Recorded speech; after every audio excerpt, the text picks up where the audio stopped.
Good morning. Happy Monday. Welcome to today's episode of Morning Well. Three things that you can look to hear. Hertz got the green light to raise cash by selling shares. Central bank's decisions that we can look forward to this week. And China's new outbreak. US stocks recovered some lost ground on Friday, a day after suffering the worst rout since March, but still posted losses for the week. The week ended with a very choppy trading session. Dow dipped into negative territory almost 4 times in the afternoon before rallying again into the close. The same story with the S&P 500 as well as the Nasdaq as well, both up about 1.3 to 1%. Meanwhile, CBOE VIX index, which is your volatility index, a popular barometer for stock market volatility, gained about 47% this week, the biggest 1 week increase since February.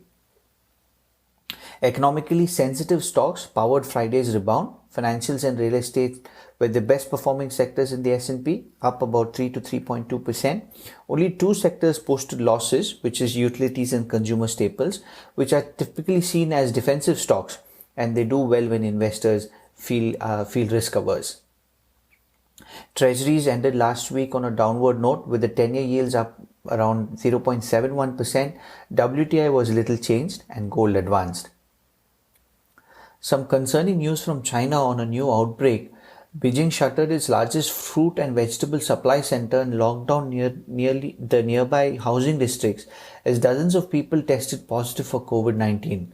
The health officials have reported about 57 new cases. That's the largest daily increase since mid-April. Oil investors will await the OPEC Plus Joint Technical Committee meeting on Wednesday after crude posted its first weekly losses since late April. A panel of experts will advise on the output cuts following a 1-month extension of record curbs through July that we have already seen, which happened last week. Data that we can look forward to this week: partial rebounds in retail sales, industrial production and housing starts for May are expected. June survey data include the Empire and the Philly Fed manufacturing gauges and may suggest a sense of recovery. Jobless claims also should continue their downward trend. On the equity side, Hertz got the green light to raise cash by selling shares for as much as $1 billion.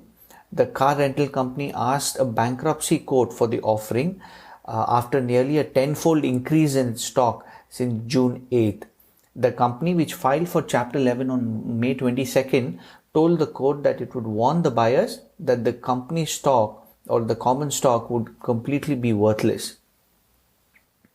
American Express won approval to start bank card clearing services in China, making it one of the first foreign payments network to be allowed to process local currency transactions there.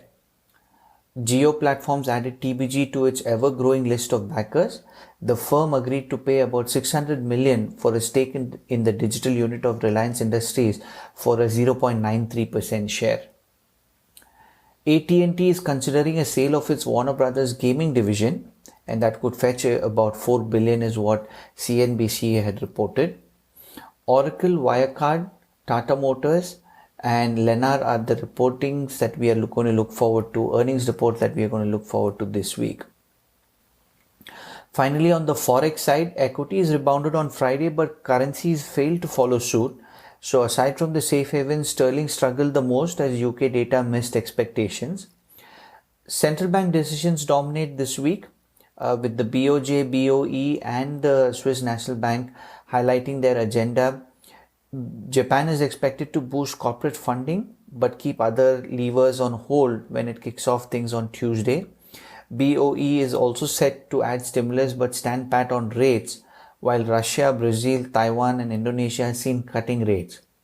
The SNB may hold and refrain from adding more stimulus. The Fed also, there's a lot of Fed speak that we are going to look forward to this week. Jerome Powell may echo his whatever it takes approach in his 2-day semi-annual testimony before Congress starting on Tuesday. Vice Chair Richard Clarida, San Francisco's Mary Daly and Boston's Eric Rostigen also are expected to speak. So that's your roundup. Have a wonderful week ahead and speak to you tomorrow.